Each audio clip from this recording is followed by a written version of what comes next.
I think this may be the hardest conversation we'll have tonight because after we've talked about healing, after we've talked about transformation, after we've talked about loneliness, we eventually come face to face with something, or I want to say with someone we weren't expecting ourselves. Not the person we are today, the person we used to be. And if I'm honest, sometimes that's the hardest goodbye. I've spent a lot of time reflecting on the woman I used to be. Not because I want to become her again, but because I finally understand her. For years, I judged her. I criticized her. I wondered why she stayed quiet, why she tolerated things she deserved better than, why she carried everyone else's burdens, why she apologized so much, why she questioned her own worth, why she believed her voice didn't matter. But healing has taught me something. She wasn't weak. She was surviving.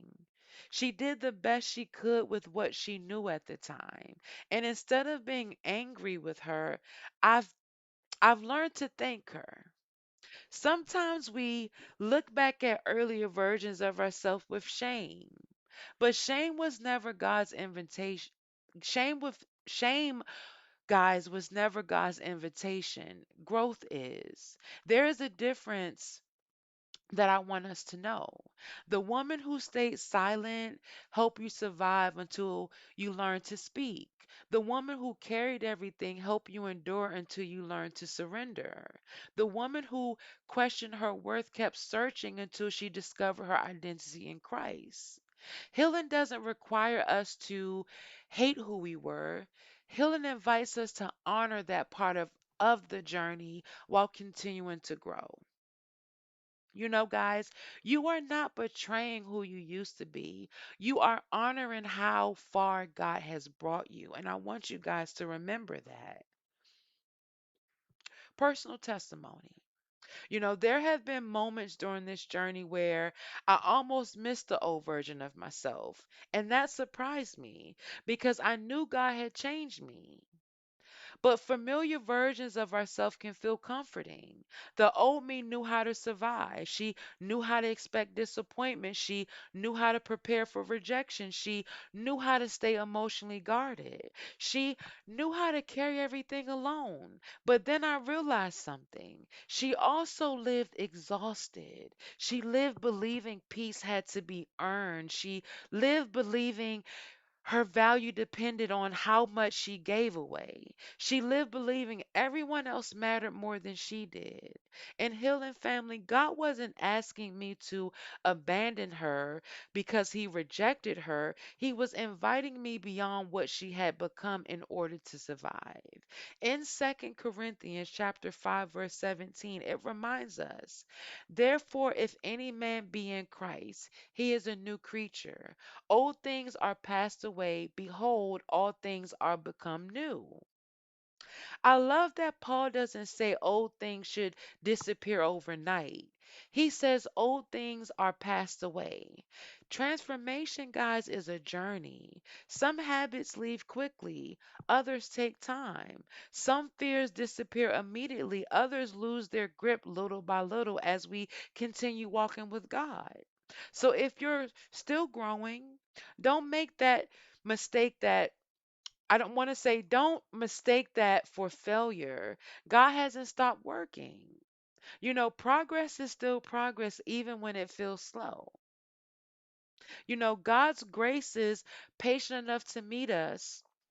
And I want to say to meet us, to meet you where you are while lovingly leading you forward. The goal isn't perfection, guys. The goal is faithfulness. I remember realizing one day that I wasn't reacting the same way I used to.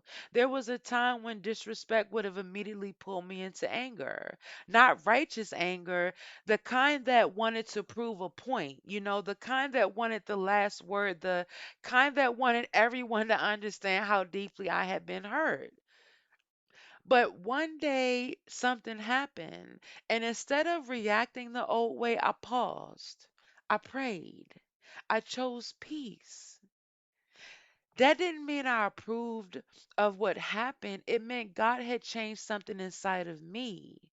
In that moment, I realized deliverance isn't about dramatics. Sometimes deliverance looks like responding differently than you would have 5 years ago. Healing isn't only measured by what you feel, sometimes it's measured by how differently you respond. One of the clearest signs of healing is not that life becomes easier, it's that your response becomes different. In James chapter 1, verses 2 through 4, it reminds us, my brethren, count it all joy when ye fall into divers temptation, knowing this, that the trying of your faith worketh patience. But let patience have her perfect work, that ye may be perfect and entire, wanting nothing. James doesn't celebrate suffering for suffering's sake. He points us towards what God can produce through it: patience, endurance, maturity. Not because pain is good, but because God is able to redeem what pain tried to steal. I want us to pause for reflection for a moment. I want you to think quietly for a moment. What version of yourself are you still grieving? Is that version, is it, I want to say, the version that always tried to keep everyone happy? The version that believes saying yes to everything prove your worth? The version that never asked for help? Maybe the version that thought being needed was the same as being loved. Just sit with that. No judgment, only honesty.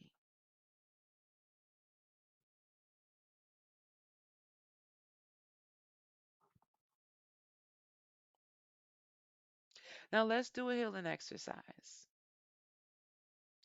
This week, I want you to write two letters. The first letter is to the version of yourself who carried you through difficult seasons. Thank that version of you. Acknowledge her courage, his or her courage. Acknowledge his or her perseverance. Acknowledge what he or she did to help you survive. The second letter is to the person God is creating. Write about the man or woman, write about the woman or man you are becoming. How do they love? How do they trust? How do they speak? How do they respond? How do they walk with God? Keep those letters. One reminds you where you've been, the other reminds you where God is leading. In Philippians chapter 1 verse 6, it reminds us, being confident of this very thing, that he which have begun a good work in you will perform it until the day of Jesus Christ. Notice the promise: God began the work, God continues the work, and God is faithful to complete the work. That means your identity isn't resting on your ability to transform yourself, it's resting on God's faithfulness to keep working in you. I just want to say, stop introducing yourself by your wounds. God introduces you by your purpose. You don't have to become the strongest person in the room. You simply have to remain surrendered to the strongest God. And guys, some versions of you were created for survival. The version God is shaping now is learning to live in freedom. The old version, and I want to make sure I say this right. The old you deserves compassion. The new you deserves the opportunity to grow, guys. In Healing Family, let's declare these together. I thank God for bringing me this far. I release shame. I release guilt. I release old identities. My past prepared me, but it does not define me. God's grace is still working in me.